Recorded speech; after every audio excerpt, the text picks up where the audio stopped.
మనతో మాట్లాడే మాటను జ్ఞాపకం చేసుకుందాము. ఏప్రిల్కు రాసిన పత్రిక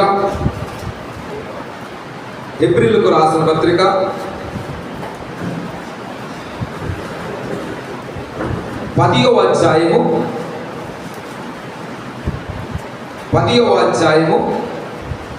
35వ వచనాన్ని చదువుతాము. కాబట్టి మీ ధైర్యమును విడిచిపెట్టకండి, దానికి ప్రతిఫలముగా గొప్ప బహుమానము కలుగుతుంది. మనందరికి ఏం కలుగుతుంది? ఒక గిఫ్ట్ దాచబడి ఉంచబడింది, బహుమానం. ఈ బహుమానము లోకములో బహుమానాలైతే ఎన్ని ప్రైజులు ఇస్తారు? First prize, second price, third, ఆ తర్వాత లేదు ఇక. కానీ దేవుని మీద నమ్మకముగా ఉంటే బైబిల్లో చెప్పబడినట్లుగా క్రీస్తు పరుగు పందెములో పరిగెత్తిన ప్రతి వానికి నిశ్చయముగా గొప్ప బహుమానం. ఆమేన్, హల్లెలూయా. బహుమానము కొరకు పరిగెత్తు. ఈ బహుమానము కావాలి అంటే యవ్వనములోనే రక్షణ అనే వస్త్రాన్ని ధరించు ముందుగా. ఇది మొదటి బహుమానం. ఈ రక్షణకు ప్రతిఫలముగా పరిశుద్ధాత్మను పొందు. ఇది రెండవ బహుమానం. పరిశుద్ధాత్మ పొందుకుని ఆగిపోవటం కాదు, ఇంకా వర్ధిల్లు. ఆత్మ వరాలు, ఆత్మ ఫలాలు పొందుకుంటూ నిన్ను వలే నలుగురిని తయారు చేయి. Praise the Lord. మనందరికీ తెలుసు, 1 తలాంతు, 2 తలాంతులు, 5 తలాంతులు.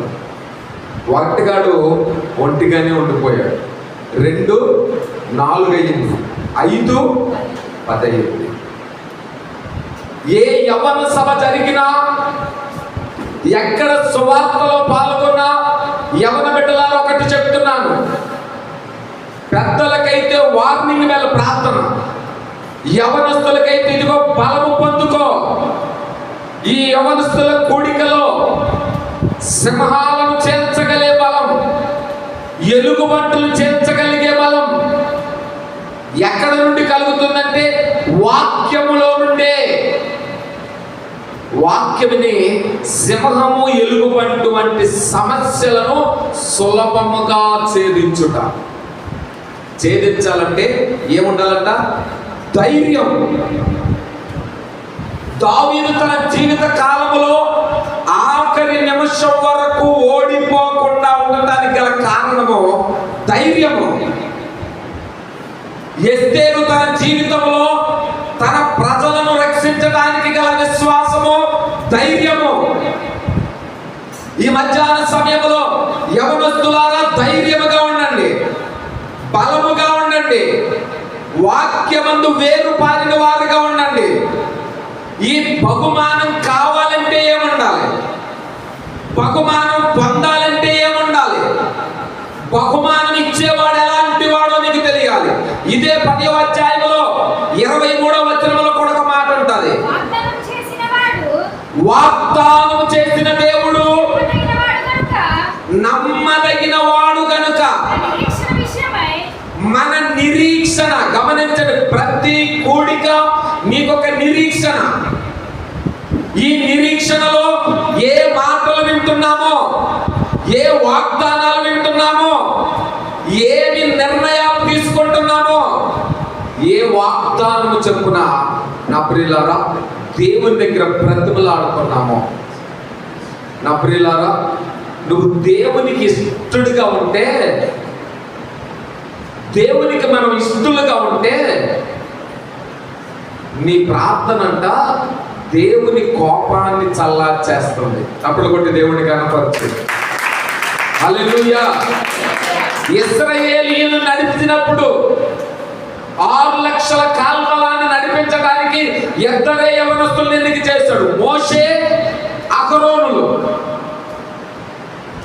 అదేంటి పాస్టర్ గారు వాళ్ళు 40 దాటిపోయి కదా యవనస్తులు అంటే, ఆనాటి వయసు వేరు ఈనాటి వయసు వేరు. ఈనాడు 50 తర్వాత బతుకుతాడో లేదో, ఆనాటి వాళ్ళు 200 సంవత్సరాలు 300 సంవత్సరాలు, నా ప్రియులారా 150 సంవత్సరాలు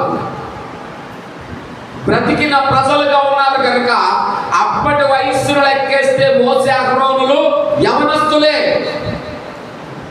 ఆ యవనస్తులు నా ప్రియులారా 6 లక్షల కాల్బలాన్ని నడిపిస్తున్నప్పుడు వారి సొడుగుని బట్టి, వారి ప్రవర్తనను బట్టి, వారి ఆలోచనలు బట్టి, వారి నడవడికలను బట్టి ఎవరికి కోపం వచ్చింది? జీవము కలిగిన దేవుడికి కోపం వస్తే ఒక యవనస్తుడు వెళ్ళి సాష్టాంగ పడిపోయేవాడు. మోషే వెళ్ళి ప్రార్థన చేస్తే అంత కోపం కలిగిన దేవుడు ఏమైపోయాడు? దయగా మారిపోయాడు. ఆ కోపాన్ని అణిచివేయించుకున్నాడు. అందుకని వాక్యంలో రాయబడుతుంది, దేవుడు కోపమును అణుచుకునే ప్రేమను వ్యక్తపరుస్తా ఉన్నాడు. నా ప్రియులారా, యవన ప్రాయములో ఉన్న మీరు గమనించండి, వాగ్దానం చేసిన దేవుడు నమ్మదగిన వాడు గనక మన నిరీక్షణ విషయమై మనం ఒప్పుకొనున్నది. ఈ మధ్యాహ్నం ఇక్కడ ఏం ఒప్పుకున్నావో, ఏం విడిచిపెట్టుకున్నావో, ఏమి అంగీకరించావో, ఏ నిర్ణయంతో ఇక్కడ కూర్చున్నావో, ఇక్కడ తీసుకున్న మాట మీ బ్రతుకు దినములన్నీ నిలిచే ఉండాలి. ఆమేన్. నువ్వు ఒప్పుకొని ఏ నిర్ణయం తీసు, ఒక నిబంధనతో వెళ్ళాలి. ఇక్కడ ఒక వాగ్దానం చేసుకుని, ప్రభా ఈ రోజు నుంచి నేను ఇలా ఉంటాను నీ కొరకు, ఇలా బ్రతుకుతాను నీ కొరకు, ఇలా జీవిస్తాను. కోల్పోయిన నా మొదటి ప్రేమ, చల్లారిపోయిన నా భక్తి, ఇదిగో లోకాన్ని ప్రేమించిన నా నడవడికలు సరి చేసుకొని, ఇదిగో ఒప్పుకొని క్రీస్తు సిలువ వైపు చూస్తూ ఆ సిలువను నా భుజమును ఎత్తుకొని నీ కొరకు బ్రతుకుతానయ్యా, నీ కొరకు ప్రకటిస్తానయ్యా, నీ కొరకు నడుస్తానయ్యా అని ఒక నిబంధన పూర్వకంగా నువ్వు సాగితే దేవుని వాక్యం అంటుంది. నా ప్రియుల 24వ వచనం, కొందరు మానుకొనుచున్నట్లుగా సమాజముగా కూడుట మానక, సమాజముగా, ఏ సమాజము? యవ్వన సమాజముగా కూడుట మానక ఏం చేయకూడదు? మానకూడదు. ప్రతి నెల యవనస్తుల కూడిక ఉంటేనే సంఘం ఎలాగవుతుందో తెలుసా? యుద్ధ వీరులు ఉన్నారా సంఘంలో తెలుస్తుంది, ప్రతిష్ఠత యోధులు ఉన్నారని తెలుస్తుంది, ప్రార్థన యోధులు ఉన్నారని తెలుస్తుంది, దేవుని కొరకు బలమైన వారు ఉన్నారని తెలుస్తుంది. అందుకనే సమయం ఉన్నప్పుడు సద్వినియోగం చేసుకో, విశ్వాస వీరుడిగా ఎదుగు. యవనస్తులారా, దేవుని వాక్యము చెట్టుని మీరు తొట్టిల్లిపోరని ఖచ్చితంగా చెప్తా ఉన్నాడు వాక్యంలో. తొట్టిల్లిపోకుండా ఉండాలంటే నీవు ఒప్పుకొనినది కొందరు మానుకున్నట్లుగా సమాజముగా కూడుట మానక ఒకరినొకడు హెచ్చరించుకోవాలి. వాక్యం ద్వారా హెచ్చరించుకోవాలి, పాటల ద్వారా సరి చేసుకోవాలి, ఆరాధనల ద్వారా దేవుడు ఆనందించాలి. ఆ ఆనందాన్ని మనం అనుభవించే వారముగా, పొందుకునే వారముగా, దేవునితో పొందు, పరలోకములో విందు. హల్లెలూయా. మధ్యాహ్న కాలపు విందు పరలోక ద్వారములో చిందులు వేయు పావురపు బలము యొక్క శక్తిలో ఆనందించే అనుభవమై ఉన్నది. ఈ అనుభవములో మనమందరము పాలిభాగస్తులమై ఆయన ఎదుట నిరంతరము ప్రార్థించేవారుగా ఉండండి. ఈరోజు బయట వాడికి హెచ్చరిక చేస్తే నచ్చదు. ఒక దారంట పోయేవాడికి ఈరోజు ఎలా ఉందంటే, సువార్త చెప్తే కొట్టే రోజు, సువార్త చెప్తే అడ్డుపడి అడిగే రోజులు. అదే ఒక మందు తాగేవాడిని అడుగుతారు, ఎవరైనా ఎందుకు తాగుతున్నావని. చెడిపోయేవాడిని అడుగుతారు, ఎవరన్నా ఎందుకు చెడిపోతున్నావని.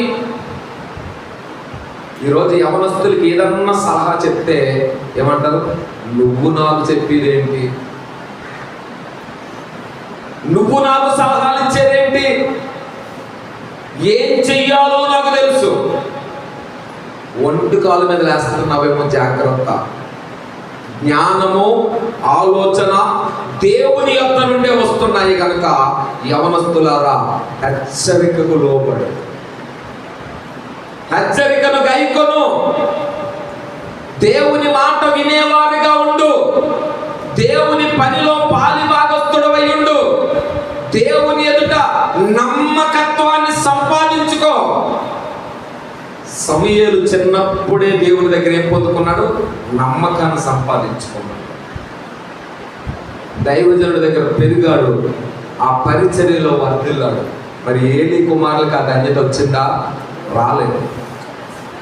కానీ ఈ మధ్యాహ్న సమయంలో దేవదేవుడు చెప్పుచున్న మాట, యవనస్తుడిగా ఉన్న నీ జీవితాన్ని సమర్పణగా మార్చుకో, సాత్వికుడుగా మారు, దేవుని వాక్యానికి లోబడు. ఇదిగో యవనస్తులు బాగోవాలంటే 2 అధ్యాయాలు ఖచ్చితంగా చదవండి. కీర్తన పూర్తిగా చదవండి, సామెతలు పూర్తిగా చదవండి, కొత్త నిబంధనలో కొరింథీ పత్రిక, అపోస్తలుల కార్యాలు చదవండి. యవనస్తులు ఎలా ఉండాలో, సంఘంలో ఎలా ఉండాలో, వారి జీవితాలు ఏ రీతిలో కట్టబడాలో, దేవుని పాత్రలుగా ఎలా ఉండాలో ఆయన తెలియచేస్తూ ఉన్నాడు. ఈ మధ్యాహ్న సమయంలో హెచ్చరికకు లోబడేవాడు ధన్యుడవుతాడు. హెచ్చరికను అంగీకరించేవారు సాత్వికులు అవుతారు. అందుకని అంటున్నాడు, ఎందుకంటే ఆ దినము సమీపించుట మీరు చూచి కొలది మరి ఎక్కువగా అలాగున చేయండి. ఎలాగునా ఇలాగ కూడుకొని ఒకరినొకరు ధైర్యం పరుచుకొని. నేను అంటాను, సంఘములో ఒక్క పరిశుద్ధాత్మ పొందిన వారు ఉంటే ఆ మంట అంతా సంఘాన్ని కాలుస్తున్నారు. Praise the lord. వెలిగే కట్టె ఒకటి బలమైనది ఉంటే దాని మీద పచ్చి కట్టెలు వేసిన ఏమవుతాయి? ఎలగటం ప్రారంభిస్తాయి. అప్పుడు కొట్టి దేవుడిని కనపరచు. హల్లెలూయా. నీ ఇంటిలో నువ్వు ఒక్కడవు మండితే, నీ కుటుంబంలో నువ్వు ఒక్కరివే, అయ్యా నేను ఒక్కదాన్నే ప్రార్థన చేసేవాడిని, మా అన్నదమ్ములు చేయరు, మా తల్లిదండ్రులు చేయరు అనుకుంటున్నావా? నువ్వు వెలిగించబడే కట్టెగా నీవు ఉంటే దేవుడు అంటున్నాడు, నిన్ను బట్టి మిగిలిన కట్టెలను వెలిగించగలిగిన దేవుడు, నిన్ను బట్టి బలపరచగలిగే దేవుడు ఆయన. ఆ దేవుని దగ్గర ఎలా ఉండాలట? ధైర్యాన్ని విడిచిపెట్టకో. నువ్వు దేవునిలో సాగాలనుకున్న వెంటనే పరీక్షలు ఎదురవుతాయి, అవమానాలు ఎదురవుతాయి, వెనక్కి లాగేసేవారు వస్తారు, నిందలు వేసేవారు వస్తారు. కానీ దేవుడు ఏమన్నాడు? ధైర్యంగా ఉండు.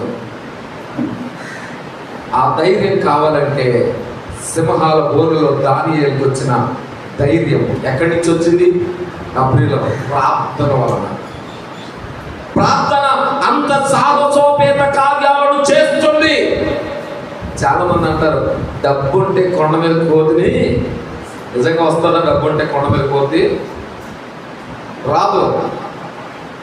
డబ్బుంటే అన్నీ చేయొచ్చు అనుకుంటున్నారు. నేను అంటాను, ఒక్కటే నాకు తెలిసింది, ఒక్కటి ఉంటే అన్నీ చేయగలరు. లోకంలో సామెత, మనీ మేక్ ఎనీథింగ్. దేవుని వాగ్దానం ఏంటో తెలుసా? Prayer make all things.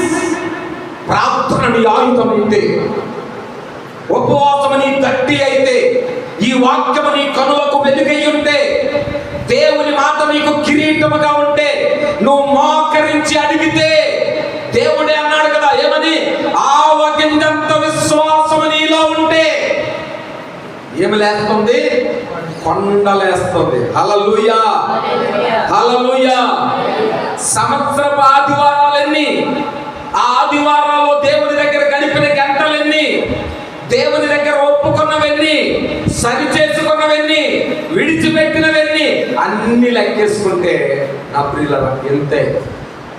ఎంతగా ఉన్న నిన్ను కూడా దేవుడు ఏం చేయలేదు? తృణీకరించలేదు. మీ విశ్వాసం ద్వారా నేను కార్యాన్ని చేస్తాను. నెరవేర్చే దేవుడు. విశ్వాసంతో ప్రార్థన చేస్తే నా ప్రియులారా, దేవుని సన్నిధిలో నీవు నేను ఆయన చెప్పిన మాట, యవనస్తులను దేవుడు బలముగా ఆయుధాలుగా చేసిన దేవుడు. అందుకని యవనస్తుల దగ్గర ఉండవలసిన కొన్ని మాటలను జ్ఞాపకం చేస్తాను. నా సమయాన్ని గమనిస్తూ నేను ముందుకు వెళ్తూ ఉన్నాను ప్రియులారా. పేతురు గారు 2వ పత్రికలో కొన్ని మాటలను సంఘ బిడ్డల కొరకు ఆయన రాస్తూ ఉంటాడు ప్రియులారా. యవనస్తుల కొరకు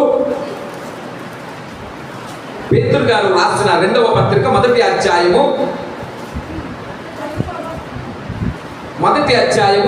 5వ వాక్యం నుంచి యవనస్తుల దగ్గర ఏముండాలి ఈ రోజున? ఆ హేతువు చేతనే మీ మట్టుకు మీరు ఎవరంట? Your personal protection. మీ మట్టుకు మీరు పూర్ణ జాగ్రత్త గలవారై ఏముండాలి? జాగ్రత్త. పాము ముందు కనబడిందంటే మనకి ఏమొస్తుంది? జాగ్రత్త పడతాం, దాని జోలికి వెళ్ళకూడదు. చేతిలో కర్ర ఉంటేనే, ఆయుధం ఉంటేనే దాని జోలికి వెళ్ళాలి. యవన బిడ్డలారా, మీ దగ్గర హేతు అంటే ప్రార్థన వాక్యం అనే హేతు ఉండగా ఎలా ఉండాలట? జాగ్రత్త. మీ మట్టుకు మీరు పూర్ణమైన జాగ్రత్త. ఎందుకు జాగ్రత్తగా ఉండమన్నాడు?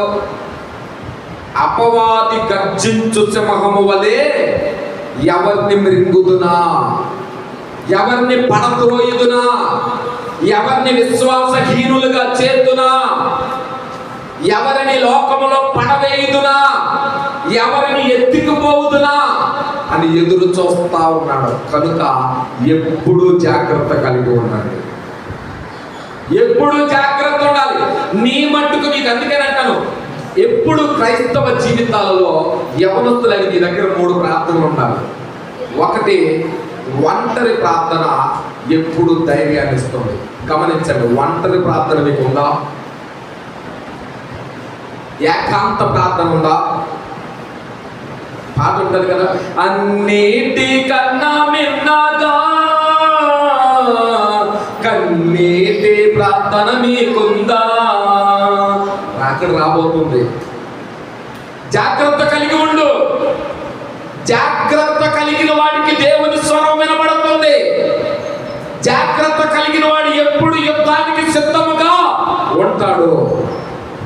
మీరు యుద్ధ సైనికులు, క్రీస్తులో బలవంతులు. మొదటిగా క్రైస్తవమనే హేతువులో ఉండవలసింది ఏంటంటే మీకు జాగ్రత్త ఉండాలి. అది పరిపూర్ణమైన జాగ్రత్త. జాగ్రత్త లేకుండా ఎవరైనా చెప్తే వినకుండా నాకు అన్నీ తెలుసు అని అనుకుంటే, నా ప్రియులారా, అన్నీ తెలుసు అన్నవాడు ఏమైపోయి లాస్ట్కి పడుతుంది. లోకంలో సామెత ఉంది కదా, 6 నెలలు సహవాసం చేస్తే, చెప్పండి అందరికీ వచ్చే మాట, 6 అవుతారా? నిజంగా అవుతారా? నాకు తెలిసేది అవ్వరు. మరి మీకు తెలిస్తే అయితే చెప్పండి. ఇంట్లో పెద్దలు అంటారు కదా, విరాడు పనికి మళ్ళీ ఆడు కూడా తిరుగుతారు కదా. ఆడపిల్లకైతే చెప్తారు, మన ఇళ్ళలో నేర్పిన అలవాటు ఏంటంటే ఆడపిల్ల ఫుల్ ప్రొటెక్షన్. ఇల్లు గార్డెన్లో వాళ్ళు ప్రొటెక్షన్. ఇలా మాత్రం ఊరంతా తిరిగిరారు గార్డులే. నేను అంటాను, సెల్ఫ్ ప్రొటెక్షన్ అంటూ చేస్తే ఇద్దరికి ఒకేలా. దేవుని దగ్గర తారతమ్యాలు లేవు.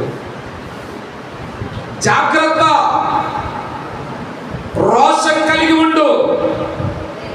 6 నెలలు సహవాసం చేస్తే 6 ఇయర్ అయిపోతే సండే స్కూల్ అప్పుడు ఇచ్చుకున్నాం బైబిల్.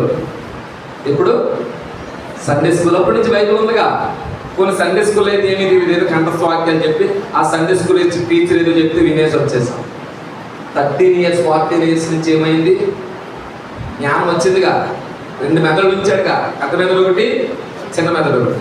మరి 15 సంవత్సరాల నుంచి లెక్కేసుకున్నాం. అప్పటి నుంచి బైబిల్ ఉందిగా. ఈ రోజుకి నీకంటూ సొంతంగా ఒక అధ్యాయం వచ్చా చూడకుండా? సొంతంగా 10 ఆజ్ఞలు మొదటి నుంచి చివరి వరకు చెప్పగలమా? సిలువలో పలికిన 7 మాటలు చెప్పగలమా? బైబిల్లో రాయబడిన ప్రకటన గ్రంథంలో చెప్పబడినట్లుగా పరలోక ప్రార్థన ఎంతమందికి వచ్చు? జనగణమని పాడేస్తారా? పరలోక ప్రార్థన అయితే బాగా వస్తుంది. ఈ రోజున యవనస్తులారా, నువ్వు బలవంతుడిగా ఉండాలని ఎందుకు హెచ్చరిక చేస్తానంటే, జాగ్రత్త ఎందుకు ఉండాలంటే, ఇక్కడ వాక్యం చెప్తుంది, క్రైస్తవుడు అయితే సరిపోదు, బైబిల్ చదివితే సరిపోదు, ఉపవాసం ఉంటే సరిపోదు, పరిశుద్ధాత్మలో ఉన్నానంటే సరిపోదు, ఎప్పటికప్పుడు జాగ్రత్త ఉండాలి. ఎందుకో తెలుసా? సాతాను నీ చుట్టూనే తిరుగుతూ ఉంటాడు. సాతాను నీ చుట్టూనే తిరుగుతూ ఉంటాడు. ఎక్కడ అవకాశం దొరుకుతుందా నిన్ను పడేయాలి. నీ విశ్వాసాన్ని చెదరగొట్టాలి. అందుకని దేవుడు అంటున్నాడు, మొదటగా నీకు ఉండవలసింది జాగ్రత్త. రెండవది, నీ విశ్వాసమునందు ఏముండాలి? మంచి గుణం ఉండాలి. దేవుని పిల్లలకి ఎలాంటిది ఉండాలి? దుర్బుద్ధి అనేది ఉండకూడదు, మంచి గుణం. ఆ గుణం ఎలాంటిదో తెలుసా? నీ విరోధిని సైతం నీవు ప్రేమించగలిగి, విరోధిని కూడా క్షమించగలిగి, ఇతరులకు తెలియని వారికి దేవుడి గురించి చెప్పగలిగే ఆ మంచి గుణం ఉండాలి. ఆ గుణం ఉందా ఈరోజు?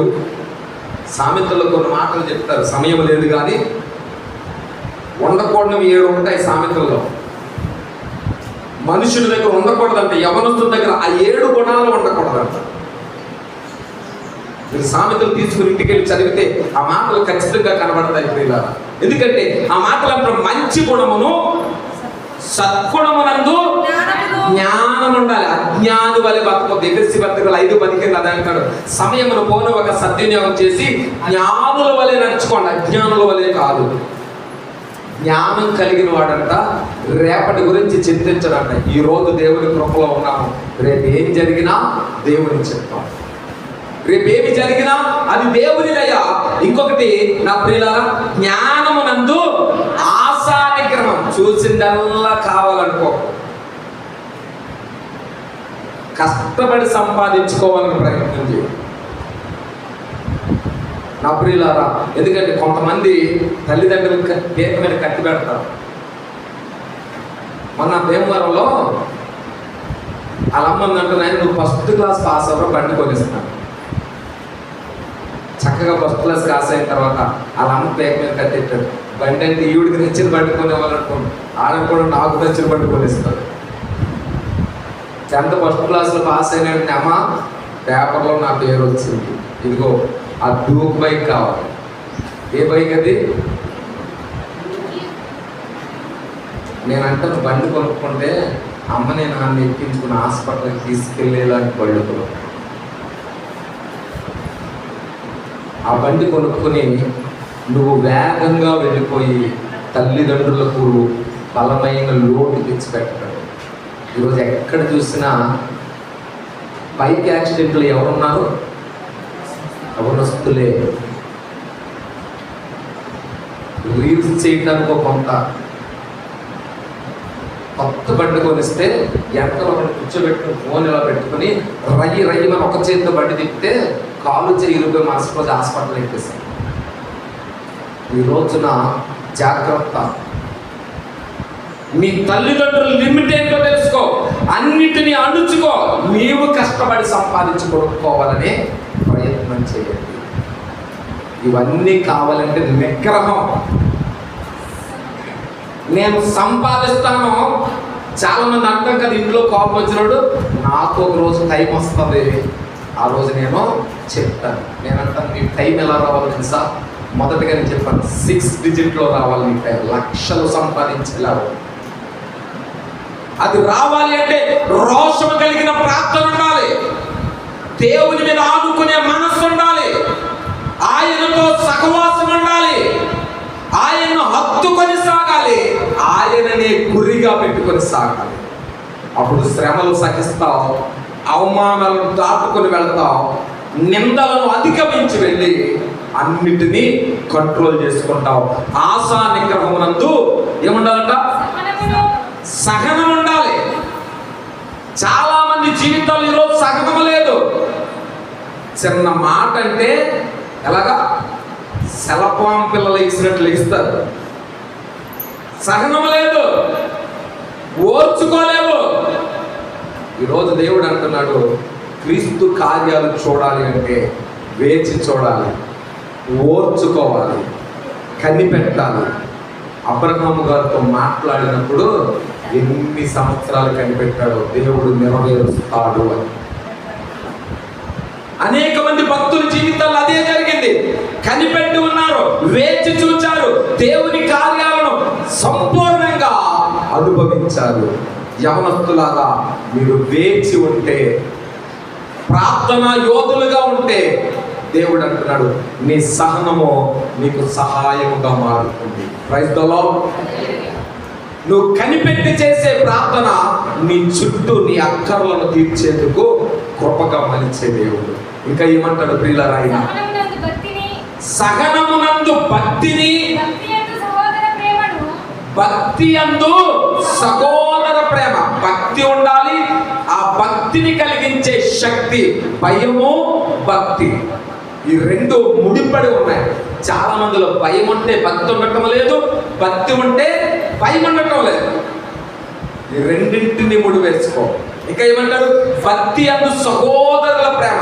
చెడిపోయిన వారిని, చెదరిపోయిన వారిని, అల్లరి పాలైపోయిన వారిని, దోషణ పాలైపోయిన వారిని ప్రేమించి మరలా దేవుడు దయ చూపుతాడనే ఆ మాటలు వారికి తెలియచేయగలగాలి. ఆ నిరీక్షణ వారికి తెలియచేయగలగాలి. ప్రియ దేవుని సంగమా, దేవుడిచ్చిన ఆ కార్యాలను జ్ఞాపకం చేసుకుంటే ఈ రోజున చింతించదగ్గ విషయం ఏంటో చెప్పనా? ఎవరో పనికిమాలుడు పాస్టర్ కింద క్రిస్టియన్ పేర్లు కనబడతారు, ఒక హీరో కింద ఓ మోషే పేరు కనబడుతుంది, ఓ అబ్రహాం పేరు కనబడుతుంది, ఓ జయరాజు పేరు కనబడుతుంది. మళ్ళీ దరిద్రానికి పలానా ఊరని కూడా వేయించుకుంటారు, ఆ ఊరు టీం అని కూడా వేస్తారు. నేనంటాను, మీ పేర్లు బ్యాంకులో మీద కాదు, జీవ గ్రంథంలో కనబడాలి. జయించామని, క్రీస్తు సైనికులమని, సువార్త వీరులమని, ప్రార్థనా యోధులమని, అంచకాల అభిషేకంతో మండించబడి జయించామనేటువంటి ఆ కృపను మన జీవితాల్లో కలిగి ఉండాలి. సహోదరుని ప్రేమించు, భక్తిలో భయాన్ని అమర్చుకుంటూ నువ్వు ముందుకు వెళితే దేవుడు నువ్వు ఎప్పుడు విడిచిపెట్టడు. ప్రియులారా, ఇంకా చదువుతాం ప్రియులారా. సహోదర ప్రేమ యందు దయను అమర్చుకోవాలి. దయాగుణం ఉన్నవారంట దేవుడికి అప్పించేవారు. హల్లెలూయా. పేదలను కనికరించువాడు యెహోవాకు అప్పిస్తున్నాడు.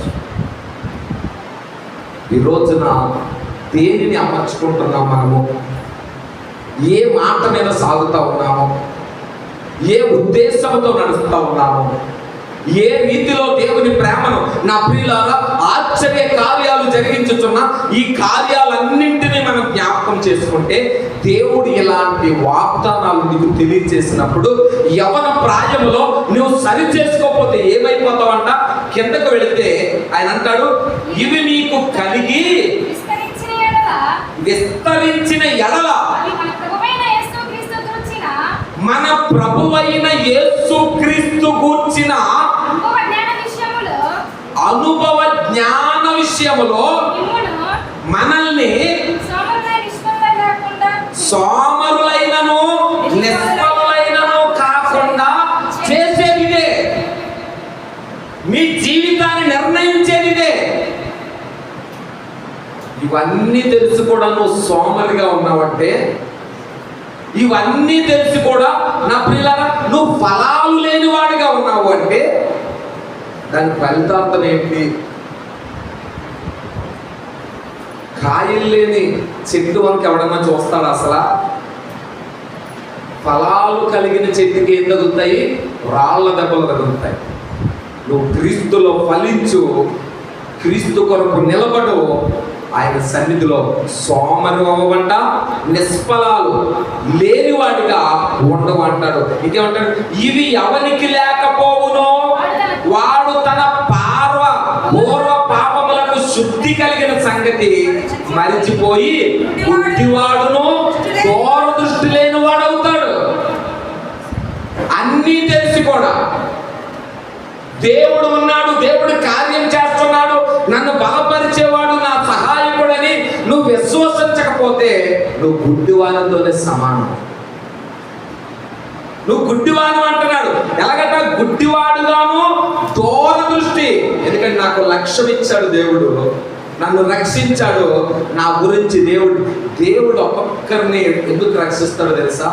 నీ గురించి ఒక కళ ఉంది దేవుడు. ప్రతి మనిషి గురించి దేవుడికి ఒక కళ ఉంది. ఈ వ్యక్తి అయితేనే చేయగలడు, ఈ కుమార్తె అయితేనే చేయగలడు, ఈ కుమారుడు అయితేనే సాధించగలడని దేవుడు ప్రతి ఒక్కరి గురించి కలగలిగిన వాడు. అందుకని అంటాడు, మనం గుర్తొచ్చినప్పుడు అంటే తన అరచేతుల్లో చూస్తానంట. చూడుము, నేడు నేను నా అరచేతులలో చెక్కున్నాను. చూస్తానంట పలానా రాజకుమార్ ఎలా ఉన్నాడు, పలానా సోదరుడు ఎలా ఉన్నాడు, పలానా సోదరుడు ఎలా ఉందని. నువ్వు గుర్తుకు రావాలి దేవుడికి. నువ్వు దేవునితో నడిచేవారిగా ఉండాలి. ఆ స్థితిని నువ్వు కలిగి ఉంటే ఈ మధ్యాహ్న సమయంలో ప్రియ దేవుని పిల్లలారా, యవనస్తులారా, దేవుడిచ్చిన ఆ తరుణాన్ని జ్ఞాపకం చేసుకుని ముందుకు వెళితే నేను ముగించబోతున్నాను ప్రియులారా. ఎందుకంటే ఆఖరిగా మరొక 2 మాటలు చెప్పి నేను ముగించబోతున్నాను. 10వ వచనం. అందువలన సహోదరులారా, మీ పిలుపును ఏర్పాటును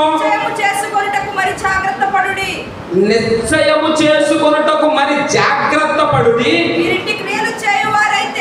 మీరింటి క్రియలు చేయువారు అయితే ఏమిటంట? నువ్వు తొట్టిల్లపోవని దేవుడు చెప్తా ఉన్నాడు. పాత నిబంధనలేమో యవనస్తులు తప్పక తొట్టిల్లుదురు. కొత్త నిబంధనకు వచ్చేసరికి ఇవన్నీ ఉంటే తొట్టిల్లిపోవటం అనే మాటే లేదు. నిలబడు, బలపడు, బలవంతుడిగా ఉండు, యుద్ధ వీరుడిగా ఉండు, యుద్ధ నైపుణ్యతను కలిగి ఉండు. నీ యుద్ధము ప్రార్థన అనే ఆయుధాన్ని కలిగి నేర్చుకో. దేవుడు అంటాడు కదా, కుడి ఎడమ ఆయుధములు కలిగిన వారమయ్యుందుము. ఈరోజు నీ దగ్గర ఏ ఆయుధం ఉంది? ప్రార్థన, పాటల, వాక్యమా, ఉపవాసమా, సహవాసమా, ఐక్యత, సహోదర ప్రేమ? ఎందులో ఉంది నీ బలం? ఆ బలాన్ని బలపరుచుకో. క్రీస్తు మీద ఆనుకో. నీవు తొట్టిల్లిపోవు. యవనస్తుడా, నువ్వు జారిపోవు. యవనస్తుడా, దేవుడు నిన్ను నమ్మాడు. ఒకటే మాట్లాడు, యవనస్తులారా మీరు జయించారు. జయించిన వారు ఎప్పుడు సన్నగిల్లిపోరు. జయించిన వారు జడియరు. అందుకనే ఆ మాటలు రాస్తున్న తొట్టిల్లరు. అలాగున మన ప్రభువును రక్షకుడునైన యేసుక్రీస్తు యొక్క నిత్య రాజ్యములో ప్రవేశము మీకు సమృద్ధిగా దొరుకుతుంది. The doors is open. నువ్వు నిలబడితే, తడబడితే, కలబడితే, నేనంటాను రోషం కలిగి ప్రార్థన చేస్తే, ఏలియా యవనములో రోషం కలిగి ప్రార్థన చేస్తే 3.5 సంవత్సరాలు లాక్ చేయబడింది ఆకాశం. యెహోషువ ప్రార్థిస్తే సూర్య చంద్రులు ఆపబడ్డారు. ఈరోజు నీ సమస్యల కొరకు నువ్వు ప్రార్థన చేస్తే దేవుడు విడుదలని కూడా, నీ జీవితం కట్టబడాలని అంగలారిస్తే దేవుడు కార్యం చేయడా? చెయ్యాలి అంటే పరిశుద్ధాత్మలో ప్రార్థన చేయండి. యోధా పత్రికలో ఒక మాట ఉంటుంది. ఆ మాటను చెప్పి నేను ముగిస్తాను ప్రియులారా. యోధా రాసిన ఆ మాటలను జ్ఞాపకం చేసుకున్నాం. 20వ అధ్యాయం 20వ వచనం. ప్రియులారా, మీరు విశ్వసించు అతి పరిశుద్ధమైన దాని మీద ఏమవ్వాలి? మిమ్మల్ని మీరే కట్టుకోవాలి. ఎప్పటికప్పుడు ఎదగాలి. ఒక్క స్థితిలో ఆగిపోవటం కాదు. పైకి ఎక్కుతానే ఉండాలి, ఎదుగుతానే ఉండాలి, ప్రార్థిస్తానే ఉండాలి, వాక్యం చదువుతానే ఉండాలి, సేవా పరిచర్యలో ముందుకు వెళ్ళేవారుగా బలపడండి. ఎలా ఉండాలంట? పరిశుద్ధాత్మలో ప్రార్థన చేయించు నిత్య జీవార్థమైన మన ప్రభువుకు యేసుక్రీస్తు కనికరము కొరకు కనిపెట్టుచు దేవుని ప్రేమలో నిలుచున్నట్లు కాచుకొని ఉండు. సామెతలో రాస్తాడు, నా మాటలు పట్టుదలతో పట్టుకొని నీ హృదయంలో. యవనస్తులారా, ఈ మధ్యాహ్న సమయంలో దేవుడు చెప్పుచున్న మాటలు జ్ఞాపకం చేసుకోండి. నువ్వు తొట్టిల్లిపోవని దేవుడు చెప్తున్నాడు. నిన్ను పడిపోనివ్వనన్నాడు. నువ్వు క్రీస్తు కొరకు నిలబడితే, క్రీస్తులో నువ్వు భాగమైతే, నా ప్రియులారా, నీ కార్యాలు దేవుడు సఫలం చేస్తాడు. నీ ప్రార్థనలు దేవుడు అంగీకరిస్తాడు. నీ చదువును ఆశీర్వాదంగా మారుస్తాడు. నీ కుటుంబాన్ని బలోపేతంగా చేస్తాడు. అలాంటి దేవుని వాక్యాన్ని మనం కలిగి ఉన్నాము కనుక ప్రియులారా, ఎప్పుడు మెలకువ కలిగి ప్రార్థన చేయాలి. అనుదినము you can read every day the Holy Spirit words. పరిశుద్ధాత్మ దేవుని లేఖన భాగ వచనాలను చదవండి, మోకరించండి, ఉపవాసం ఉండండి, ఒకరినొకరు బలపరుచుకోండి, ఒకరికొకరు అంగలార్పణించి నేర్చుకునే విధముగా పరిశుద్ధాత్మలో ప్రార్థన చేస్తే దేవుడు మీ లక్ష్యాలను సఫలం చేయునుగాక. తలలు వంచండి, ప్రార్థన చేసుకుందాం. ఇంకొక సమయాన్ని గమనిస్తూ ముందుకు సాగుతా ఉన్నాం. ప్రార్థన